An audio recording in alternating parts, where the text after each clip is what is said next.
Salut à tous, aujourd'hui nous allons parler de Shining, réalisé par Stanley Kubrick en 1980. Shining, c'est l'histoire de cette famille qui va garder un hôtel isolé, fermé durant tout l'hiver. Les choses vont mal se passer. On va en parler aujourd'hui avec Estelle Dalleux, enseignante à l'université de Strasbourg. Alors justement, Shining, parlons-en.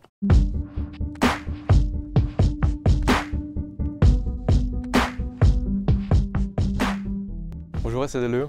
Bonjour Geoffrey. Merci d'être venu parler avec nous de Shining. Mais je vous en prie, c'est un plaisir. Alors, je dois vous dire, donc, pour commencer, qu'on s'est posé la question de la diffusion de ce film, puisqu'on s'est dit qu'il était choisir un Kubrick. Est-ce qu'on va choisir Shining tant les gens l'ont soit maintes fois vu et revu, ou alors même ceux qui ne l'ont pas vu ont l'impression de le connaître par cœur? Est-ce que ça vous fait un peu cet effet-là aussi? Exactement. Alors, pour resituer un tout petit peu sa filmographie, il a réalisé 13 longs métrages. Dans l'ensemble de sa filmographie, il y a des films dont les spectateurs ont construit un imaginaire. Alors je pense, si par exemple je dis 2001, l'Odyssée de l'espace, immédiatement des images viennent à l'esprit des gens, même s'ils n'ont pas vu le film. Et si je dis Shining, le même phénomène se déroule d'images qui ont travaillé l'imaginaire, qui sont récurrentes. Une personne qui n'a pas vu Shining, on peut très bien lui parler des jumelles de Shining, immédiatement il sait à quoi on fait référence. Donc Stanley Kubrick fait partie de ces réalisateurs qui ont une filmographie qui a travaillé vraiment des images fortes qui ont circulé et qui circulent auprès des spectateurs de manière tout à fait fortement, on va dire. Mais donc justement sur l'impact de ces images fortes, est-ce que ça ne vient pas aussi un peu de la technique? Et notamment avec Shining, ça a été pas le premier, mais un des premiers à utiliser le Steadicam. Alors en effet, la particularité de Shining, c'est que Shining en fait est un lieu d'expérimentation d'une technique cinématographique qui est la Steadicam, inventée par Garrett Brown. Le procédé a déjà été utilisé au préalable dans le film Rocky. Mais il s'avère que là, la chose tout à fait, je dirais, nouvelle et intéressante, c'est que l'inventeur, Garrett Brown, va être présent sur le tournage de Shining et va travailler de concert avec Stanley Kubrick pour parfaire cette technique. Il y a des documents de tournage de Shining qui sont tout à fait intéressants à voir sur l'usage de la Steadicam. En l'occurrence, je pense au documentaire que la fille de Stanley Kubrick, Viviane Kubrick, a réalisé pendant le tournage de Shining, où on voit Garrett Brown, par exemple, dans une chaise roulante, avec tout le procédé de la Steadicam pour réaliser les plans. Et donc pour réaliser ces fameux plans, ces fameux travelling de Shining. Et justement, tout le monde a en tête ces travelling, ce petit garçon qui parcourt les couloirs sur son tricycle, cette impression un peu que ça nous donne, à nous, spectateurs, de nous perdre. Alors, c'est la technique qui a aussi influencé cette sorte d'impression de faire face à une boucle spatio-temporelle quand on regarde Shining. Alors c'est ça, c'est en fait le procédé de la Steadicam, bien évidemment, implique de faire des travelling sans qu'on ressente le mouvement de la caméra. On peut faire des travelling avant, arrière, latéraux, etc. Là, ce qui devient intéressant quand même, c'est que Kubrick s'empare d'une technique cinématographique qui est le travelling, mais il en fait des boucles. Et comme vous le disiez tout de suite, la fameuse séquence du petit Danny qui est sur son tricycle en train de pédaler dans l'hôtel, en fait on a des boucles qui se créent constamment. Donc Kubrick ne se contente pas simplement du travelling, c'est-à-dire aller de l'avant, de l'arrière, de côté.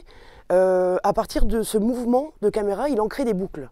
Et ce qui pour moi est quand même l'une des formes les plus incroyables de Shining, parce que au final, cette boucle, elle construit le film entièrement. C'est une boucle. C'est à la fois une boucle de manière microcosmique, mais c'est aussi une boucle sur l'ensemble du film. C'est une boucle spatio-temporelle d'un événement qui, sans cesse, se reproduit. Et s'entremêlent, et c'est justement toutes ces boucles qui s'entremêlent qui, aujourd'hui encore, donnent lieu à de multiples tentatives d'interprétation.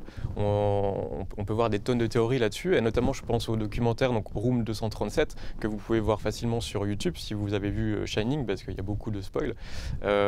Qu'est-ce que vous en pensez? Est-ce que vous l'avez vu d'ailleurs ce documentaire? Alors j'ai vu le documentaire, et c'est un document intéressant en lui-même, pour ce que l'on peut imaginer et créer comme théorie autour d'un film.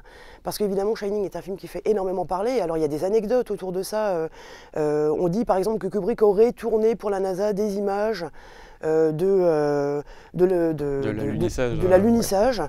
Par exemple, dans ce documentaire, on découvre de manière complètement anecdotique, mais Danny, à un moment donné, a un pull avec Apollo sur le pull.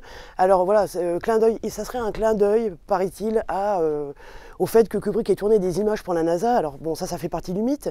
Alors ce documentaire, il est très intéressant en tant que document, comment dire, comment l'imaginaire, justement, et on en revient à cette question-là, c'est-à-dire comment l'imaginaire travaille à partir d'un film. Et à partir de l'assemblage de faits, il y a des choses un petit peu plus intéressantes dans ce documentaire. Moi, il y a une chose surtout que j'ai retenue, c'est à un moment donné quand on parle de l'architecture du lieu.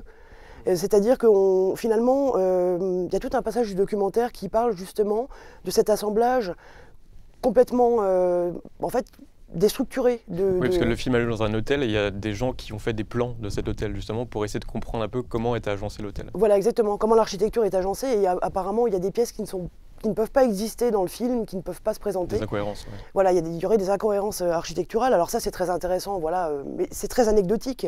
Et je l'évoquais tout à l'heure, il y a quand même le documentaire de la fille de Stanley Kubrick, qui est, je dirais, beaucoup plus intéressant comme témoignage. Déjà, c'est un témoignage direct.